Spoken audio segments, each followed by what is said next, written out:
You can feed your dog the best food, buy the nicest toys, hold them every single day, and still never make them feel loved in the way they truly need. Because to a dog, love is not measured by the biggest gestures. It is measured by the repeated experiences that make them feel safe, at ease, and comfortable beside you. That is where so many loving owners get it wrong. You may love your dog deeply, honestly, completely, and still express that love in ways that make sense to a human, not to a dog. And that is why some dogs stay close to their owners, behave well, and seem loyal on the surface, while still holding on to a quiet layer of caution you may never fully notice. Sometimes, the smallest things you repeat every day are the very things that decide whether your dog simply lives beside you or truly feels loved by you. The first way your dog learns what your love feels like is in the very first few seconds of contact. A lot of people see their dog and instantly rush in with excitement. They call their name again and again. They reach out right away. They hug, pet, or stimulate the dog quickly because, in their mind, that energy means affection. But to a dog, especially one who has just woken up, just come in from a stressful environment, or is still shifting from one emotional state to another, the first thing that matters is not your intention.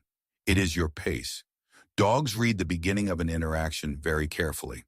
Before they respond to your hand, your voice, or your touch, they are already reading how fast you approach, how loud you sound, and whether they have space to adjust. That first moment tells them something important. It tells them whether they need to brace themselves or whether they can soften. This is why a gentle beginning matters so much. When you walk toward your dog in a calm, predictable way, when your voice stays soft and steady, when your movements do not demand an instant reaction, you give your dog something many people forget to give. You give them time, and time is one of the clearest forms of respect a dog can feel. Think about the difference between being approached and being overwhelmed. To a human, that difference may seem small. To a dog, it can shape the entire emotional tone of the moment. A dog that feels crowded too quickly may still stay still. They may still look obedient. They may even let you touch them. But that does not always mean they feel relaxed. Sometimes it only means they have learned to tolerate pressure quietly. And that is where many loving owners misunderstand their dogs. A dog does not need every interaction to be intense in order to feel close to you. In fact, many dogs trust people more when closeness arrives gently. When you give them a second to wake up, a second to notice you, a second to choose to lean in instead of being pulled in, you are telling them something much deeper than "I am excited to see you." You are telling them you are safe with me. That message builds trust over time. It can happen in very ordinary moments. When your dog is lying on the floor and you do not immediately put your hands on them. When they come out of their crate and you let them step into the room before asking for attention. When they look at you first and you answer that glance with calmness instead of intensity.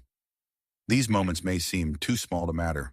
But for a dog, small repeated moments are often the relationship. And the deeper truth is this.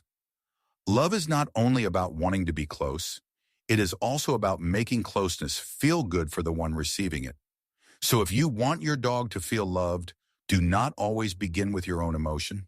Begin with their nervous system. Begin with the question your dog is asking in that moment. Is this safe? Is this gentle? Do I have room to breathe here? Because sometimes the kindest thing you can do is not to rush in with affection, but to slow down enough that your dog can welcome it. Key takeaway. Give your dog a few seconds to settle into your presence before you touch them or ask anything from them. The second way your dog feels your love is through the quality of your attention. Not just your presence, your attention. Because dogs do not simply live near us. They study us. They watch our eyes, our voice, our rhythm, the tension in our bodies, even the moments when our minds seem to be somewhere else. That is why your dog can sometimes feel deeply connected to you during a quiet minute on the floor, and strangely distant from you even when you are sitting right beside them. To a dog, being near you is not always the same as being with you, and that difference matters more than many people realize. There are moments when you are petting your dog with one hand, scrolling on your phone with the other, answering messages, half listening, half present. From a human point of view, it still feels like affection. You are there. You are touching them. You are not ignoring them. But dogs are incredibly sensitive to divided attention. They notice when your eyes are elsewhere. They notice when your voice is automatic. They notice when your body is physically close but emotionally unavailable. And over time, that shapes how connected they feel. On the other hand, when you pause for even a few minutes and give your dog your full focus, something changes.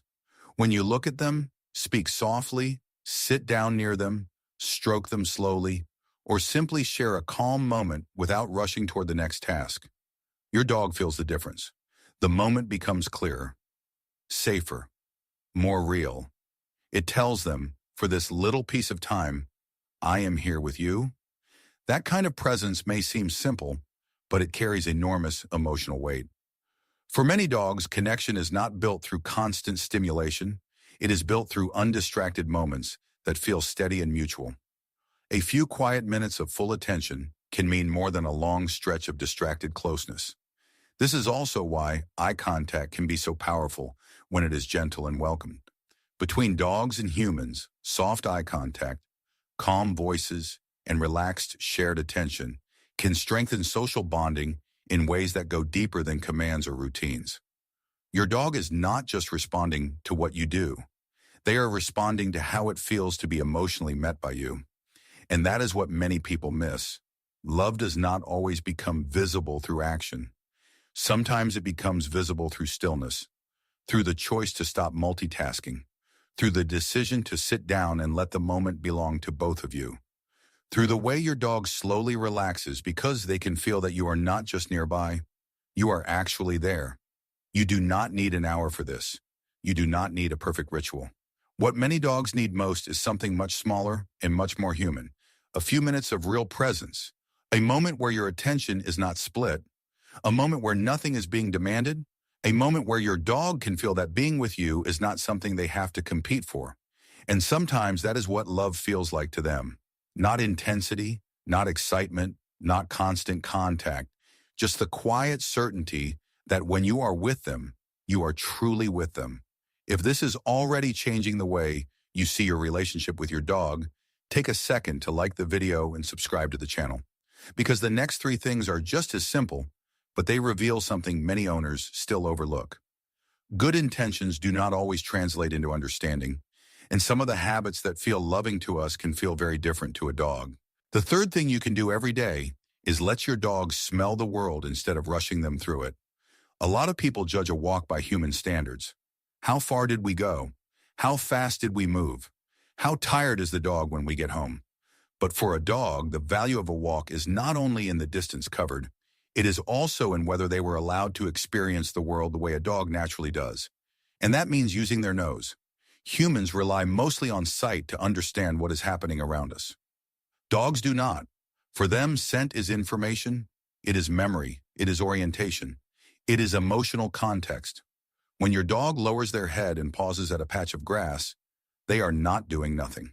They are reading who was there, what changed, what feels familiar, what feels different, and whether the environment around them feels calm or uncertain. What looks slow to you may be deeply meaningful to them. This is why a walk can become frustrating for a dog when every pause is interrupted, every sniff is cut short, and every curious moment is answered with tension on the leash. Yes, the dog may still get exercise. Yes, they may still come home physically tired. But mentally, the walk may feel unfinished. They move through the environment without really being allowed to understand it. And for many dogs, that understanding matters. Sniffing helps dogs gather information, but it also helps them regulate themselves. It gives them a chance to slow down, process, and feel more grounded in the space around them. In a world controlled mostly by human speed, human routines, and human priorities, being allowed to sniff is one of the few moments where a dog gets to follow their own natural rhythm. That is why this matters emotionally, not just behaviorally. Sometimes love is not asking your dog to match your pace all the time. Sometimes love is making room for their pace too. It is recognizing that the walk is not only a task to complete, it is an experience your dog is living from the inside. And when you let them explore that experience through scent, you are telling them that their instincts are not an inconvenience. Their instincts belong here. That can change the feeling of the walk completely. A dog who is always hurried may become more frustrated, more overstimulated, or more disconnected. But a dog who gets a few real moments to sniff, pause, and explore often comes home feeling not just exercised, but more settled, more complete, more like they were allowed to be a dog. And maybe that is the deeper message here. Love is not always giving your dog more activity. Sometimes it is giving meaning to the activity they already have. It is letting the walk belong to them too. So the next time you go out together, do not measure the walk only by movement. Measure it by curiosity, by whether your dog had moments to investigate, by whether they were allowed to read the world instead of only being pulled through it. Because sometimes, one of the most loving things you can do is simply slow down and let your dog smell what matters. Key takeaway. During your daily walk, give your dog at least one stretch of time to move slowly, sniff deeply, and explore at their own pace. The fourth thing your dog feels every day is whether life with you is confusing or clear. A lot of people spend most of their communication with their dog correcting behavior. No. Stop. Not that. Leave it. Get down. Over time, the dog may learn that many things can upset the human, but still not fully understand what the human actually wants instead. And that creates a very different emotional life than most owners realize. A dog that hears constant interruption may become cautious, hesitant, or overly dependent on watching your mood. They may still obey. They may still look well behaved. But sometimes what looks like obedience is really uncertainty. The dog is not thinking, I understand you. The dog is thinking, I hope this is not wrong. That is not the same as trust.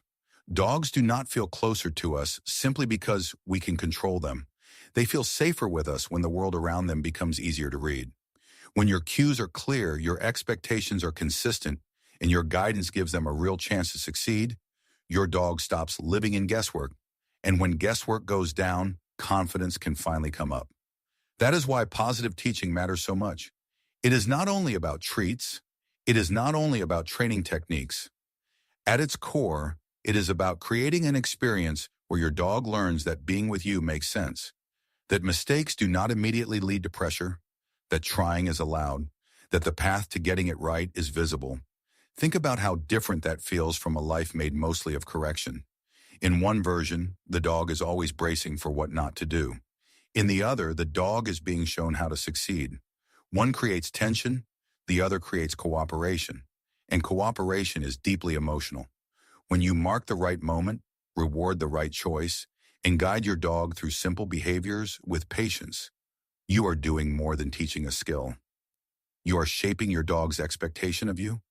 You are teaching them that your voice brings information, not just interruption, that your presence helps them organize the world, not just avoid mistakes, that being with you is not a test they keep failing, but a relationship where they can understand what is being asked of them. That changes the emotional tone of everyday life. A dog who is always guessing often becomes more tense. A dog who is given clarity often becomes more relaxed. Not because rules disappear, but because the rules become fair, consistent, and understandable.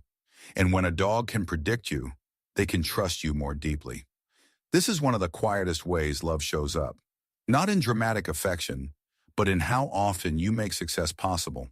So even if it is only for 2 or 3 minutes a day, teach something small, a sit, a wait, a hand target, a calm pause before the leash goes on. Praise clearly, reward generously. Let your dog feel what it is like to get things right in your presence. Because sometimes love feels like this. Not being judged all the time, not being left to guess, just being guided by someone who makes the world easier to understand. Key takeaway. Spend a few minutes each day reinforcing one simple behavior with praise, play, or a reward. So your dog learns that cooperating with you feels safe and satisfying.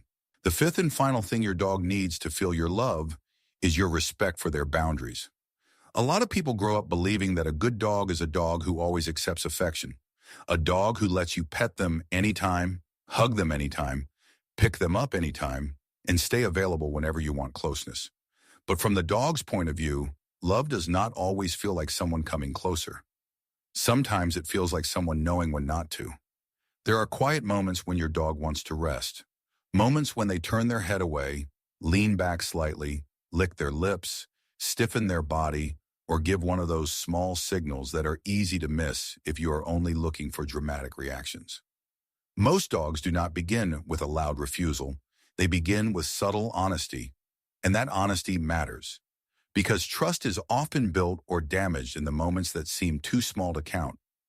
When your dog needs space but keeps getting touched, when they are tired but keep getting called over, when they are uncomfortable but no one notices, they may not explode. They may simply learn that their feelings do not change anything, and over time, that can create a kind of quiet emotional distance. The dog is still there, still obedient, still part of your daily life, but not fully relaxed, not fully open. This is why respect is such a deep form of love.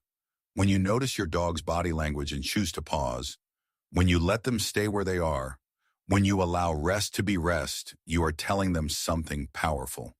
You are telling them that love with you does not have to be earned by constant availability. You are telling them that their comfort matters even when it does not match your timing. You are telling them that they are not just a source of affection for you.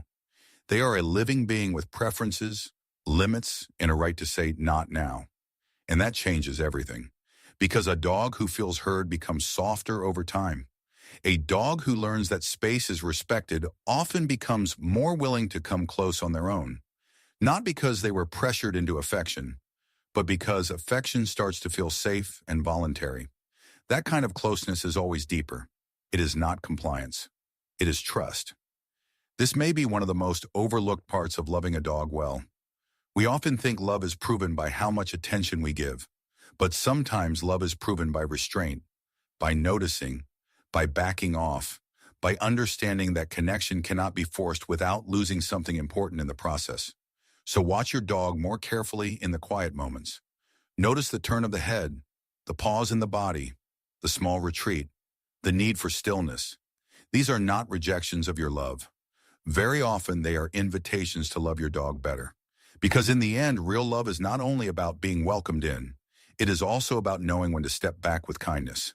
Key takeaway: pay close attention to your dog's body language and respect the moments when they need rest, space, or a break from contact. So if there is one truth running through everything in this video, it is this.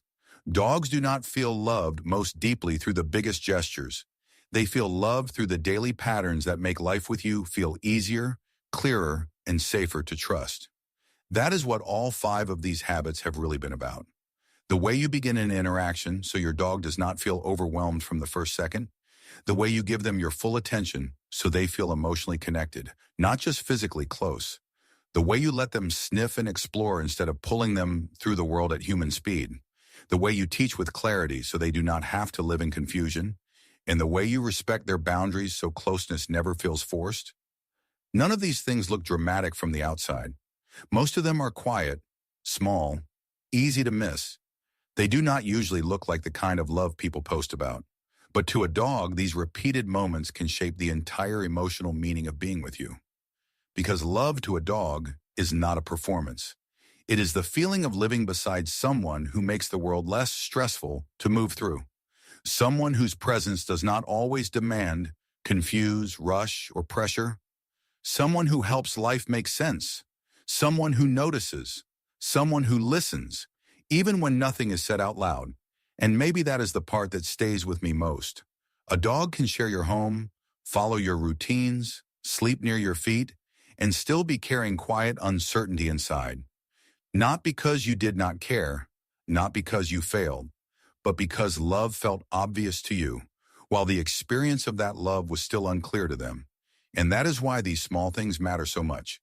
They are not tricks. They are not hacks. They are not ways to make your dog seem more affectionate.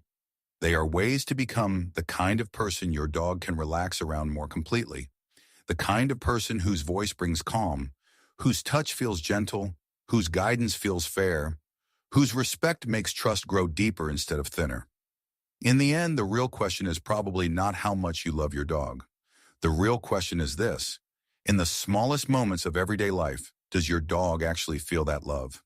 If this video made you see your relationship with your dog a little differently, subscribe to the channel and share it with someone who loves their dog deeply. Because sometimes the most powerful changes in a dog's life do not begin with something big. They begin with the quiet things we choose to repeat every single day.